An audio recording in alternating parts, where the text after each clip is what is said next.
Hello everyone, welcome back to another video. My name is Jared Beckwith. I'm an EEG technologist, and in today's video, I'm going to be talking about when to extend a routine EEG. So normally a routine EEG, all you need is just 20 minutes. Usually I don't count the activation procedures, the photic stimulation and the hyperventilation into the 20 minutes. Like, I want a good 20 minutes of just brain waves with the patient relaxed. Hopefully a little bit of sleep as well in there. So my EEGs usually end up being around 30 minutes in total, but would it be right to extend it a little bit past that 30-minute mark? Now, there's a couple special situations where that is the case, and I just want to talk to you guys about that today, just with a little example.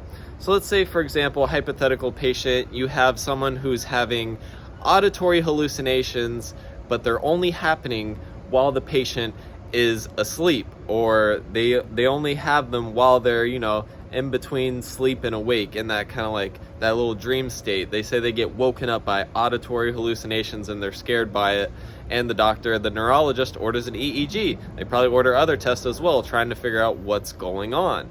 So this patient says that their auditory hallucinations only happen in their sleep. Now, the neurologist ordered a regular at least 20-minute EEG. Usually ends up being 30 minutes with the photic stimulation and hyperventilation activation procedures. So let's say you're at the 30-minute mark. The patient is still awake. Not good. We haven't captured any events. It's at 30 minutes. Well, what do? Do you just shut off the EEG and say, all right, I tried, it's 30 minutes, time's up, we're done? Usually that's what you do after 30 minutes, but if the patient's events happen in sleep, you want to try as hard as possible to get the patient to sleep. Do whatever you have to do to get the patient to sleep. Give them some warm blankets, make sure there's no sound coming from the room or outside, make sure people are quiet, because if the patient's events are only happening in their sleep, you're probably only going to get really valuable information on the EEG if you can capture that event that happens while they're asleep. And if you don't, well, then the patient might have to come in for a longer, more extended EEG. The doctor might order an hour EEG, so that way they'll be pretty much sure that they can get sleep. But if you put yourself in the patient's shoes, coming into a weird hospital room, laying on a little neck roll, trying to fall asleep, it would be really difficult for me to fall asleep in that short a period of a time. And also, you're trying to fall asleep as well. It's a lot harder to fall asleep when you're trying to fall asleep rather than when you're just regular sleeping. I mean, even if the patient is sleep deprived, they usually make sure they're sleep deprived. They make sure they don't have caffeine during the day. Sometimes they still have a little bit of trouble falling asleep, so that's when if I see them getting into stage 1 sleep, I might see some vertex waves around the CZ area. I might extend it a little longer, because I'm like, hey, the muscle artifact's going away. We got some vertex waves coming in. We got stage 1 sleep. Let's wait a little longer and let's capture stage 2. Hopefully we can capture one of these events. So pretty much you'd only want to extend the EEG maybe an extra 5-10 minutes. So for example, I had a patient who only had events in their sleep. We did the 30-minute EEG and they weren't falling asleep. I still saw a muscle artifact. You could tell they were tense. You could tell they were a little uncomfortable. I'm like, all right, we'll give it another 5 minutes and let's see what happens. Let's see if we can at least get into like a little bit of drowsy stage 1 sleep. 5 minutes pass by. I start seeing eye blink artifacts, guys. And then I'm like, just shut it off. I'll see it. So you really have to use your judgment.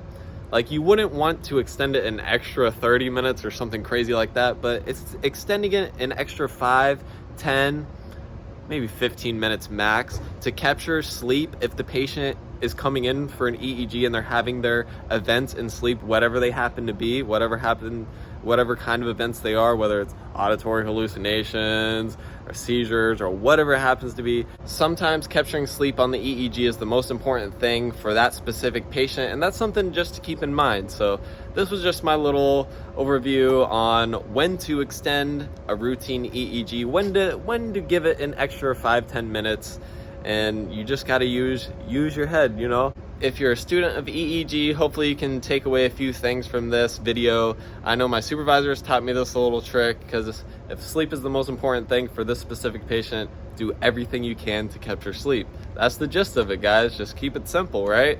And that's pretty much it for today's video. Make sure you hit the like button if you like my videos. I've been trying to film these more often. So before I got a new iPhone 13, I got 4K video. Then my videos weren't uploading on my phone. It was becoming a real hassle to do. So now I still got the iPhone 13, but I'm only filming in HD because I can automatically upload them on my phone. So it makes it way easier. So I'll be posting more videos for you guys. Don't worry about it. You guys are my friends. I love to talk to you guys. So what's you guys' opinion on extending a routine EEG using your own judgment as an EEG technologist? Thank you all for watching. Make sure you hit the like button. I love you guys. I always try to find like the best light source walking out of my hospital, because like 8 o'clock now. So I gotta go home. I will see you guys on the next video.